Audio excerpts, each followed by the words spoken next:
Today I'm giving my Western civilization presentation on Abraham. Throughout this video, I'm going to talk about Abraham's background, big events in his life, and what he represents in Western civilization today. Abraham was born named Abram in the city of Ur in Babylonia. He was the son of Terah, an idol merchant, and from a young age he questioned his father's faith. According to Genesis, he eventually left Ur with his father, his wife Sarai, and his nephew Lot, because it is said that he was called by God to found a new nation in an undesignated land that he later found out was Canaan. He obeyed unquestioningly to the commands of God, from whom he had received promises and a covenant that his future generations would inherit the land. The first major event in the life of Abraham was the covenant that was made between he and God. When Abraham was 75 years old, God promised him that one day his family would be a great nation and that his descendants would be the number of stars in the sky. At this point, Abraham had yet to have any children. His wife Sarai got impatient because after many years after this covenant was made, they still hadn't had a child, so she gave her slave Hagar to Abraham in order to have a son. Hagar then gave birth to Ishmael, and eventually, when Abraham was 100 and Sarai was 90, they had their promised son and named him Isaac.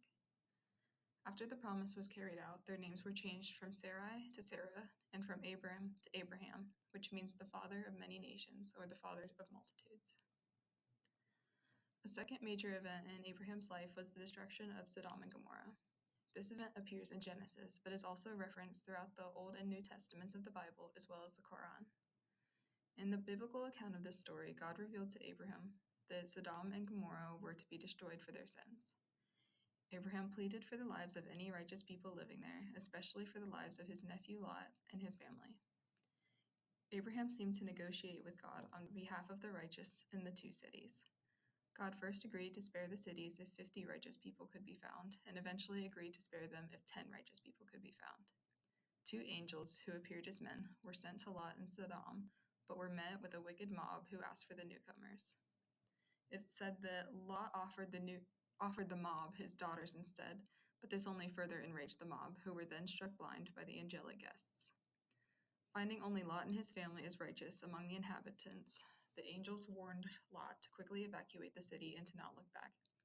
As they fled the destruction, Lot's wife looked back on the city and was turned into a pillar of salt. The account of the story in the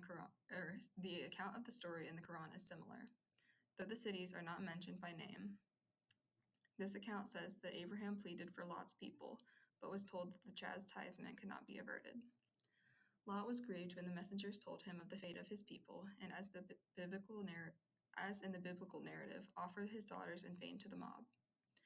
Righteous Lot was told to escape in the night with his followers and was warned that his wife would suffer the same fate as the rest. Once they had fled the city, Sodom and Gomorrah were destroyed by stones raining down from the sky. Another major event in the life of Abraham was his faithfulness to God, proven at Mount Moriah in Jerusalem. Some commentators expect that Isaac was around 18 to 20 years old when it said that God commanded Abraham to sacrifice his son as a burnt offering. After having bound Isaac to the altar, an angel sent by God stopped Abraham from proceeding with the sacrifice. Abraham then saw a ram caught in a thicket and sacrificed it. He then named the place Yahweh Yireh, which means the Lord will provide. So what does Abraham represent in Western civilization today? In Western civilization today, Abraham is widely recognized as a symbol of unwavering faith, often referred to as the father of faith. He represents the foundational belief in a single God as depicted in the three great monotheistic religions, which are Judaism, Christianity, and Islam. He is considered a key patriarch in the lineage from which these faiths are traced back to, and his story is seen as a model for obedience and commitment to the divine commands. In Judaism, the promised offspring is understood to be the Jewish people descended from Abraham's son Isaac, born of his wife Sarah. Similarly, in Christianity, the genealogy of Jesus is traced back to Isaac, and Abraham's near sacrifice of Isaac is seen as foreshadowing of Jesus' crucifixion on the cross. In Islam, it is Ishmael, Abraham's firstborn son, born of his wife's slave Hagar, who is viewed as the fulfillment of God's promise, and the Prophet Muhammad is his descendant. That's all I have, and thank you for listening.